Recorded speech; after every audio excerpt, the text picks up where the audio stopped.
સુરત શહેરના ઉધના વિસ્તારમાં એક એવી ઘટના બની છે કે જેણે સમગ્ર વિસ્તારને હચમચાવી નાખ્યો। ભાજપના સક્રિય કાર્યકર ડિંડોલી યુવા મોરચાના ઉપપ્રમુખ જય દલાલની જાહેરમાં નિર્દયતાપૂર્વક હત્યા કરવામાં આવી। આ ઘટનાના સમાચાર ફેલાતા જ પરિવાર સહિત સમગ્ર વિસ્તારમાં શોકની લહેર ફરી વળી છે।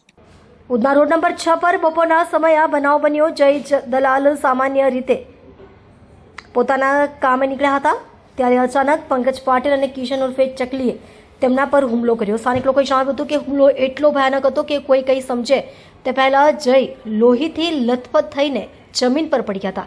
ઇજાગ્રસ્ત અવસ્થામાં જય દલાલને તાત્કાલિક સારવાર અર્થે ખાનગી હોસ્પિટલમાં લઈ જવામાં આવ્યા હતા, પરંતુ ત્યાં તબીબોએ નિરાશાજનક સમાચાર આપ્યા। તબીબોએ જયને મૃત જાહેર કર્યા। હોસ્પિટલના દરવાજે પરિવારજનોના વિલાપે વાતાવરણને ભીંજવી નાખ્યું। મૃતક જય દલાલ ભાજપના ધારાસભ્ય સંગીતા પાટીલ સાથે રહેતા જયશ્રી દલાલના પુત્ર હોવાનું સામે આવ્યું છે। તેમની શરૂઆતની કારકિર્દીથી લઈને રાજકારણ અને સામાજિક કાર્યોમાં સક્રિય ભૂમિકા લોકોને હંમેશા યાદ આવશે।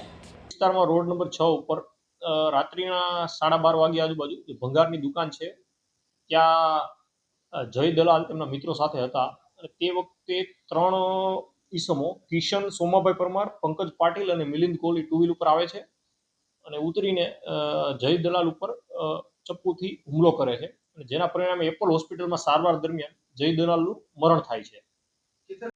મારું નામ જયશ્રીબેન નગીનભાઈ દલાલ, મારો છોકરો જયભાઈ નગીનભાઈ દલાલ એ કાલે 8:30 વાગ્યા સુધી ઘરે જ હતો।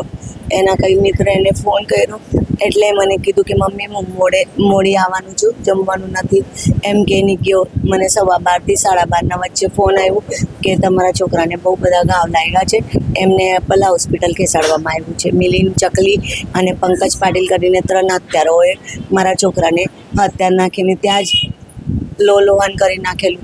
ત્યાં આવ્યા પછી મારા છોકરા આટલું જ બોલ્યો કે મમ્મીને ફોન કરો। હું આવી તો મારા જોડે વાત પણ નહીં કરી। મારા છોકરાને ન્યાય મળવું જોઈએ। મારો એકનો એક જ છોકરો હતો, 21 વર્ષનો છોકરો છે। દુશ્મની કઈ જ નહીં હતી કોઈના જોડે।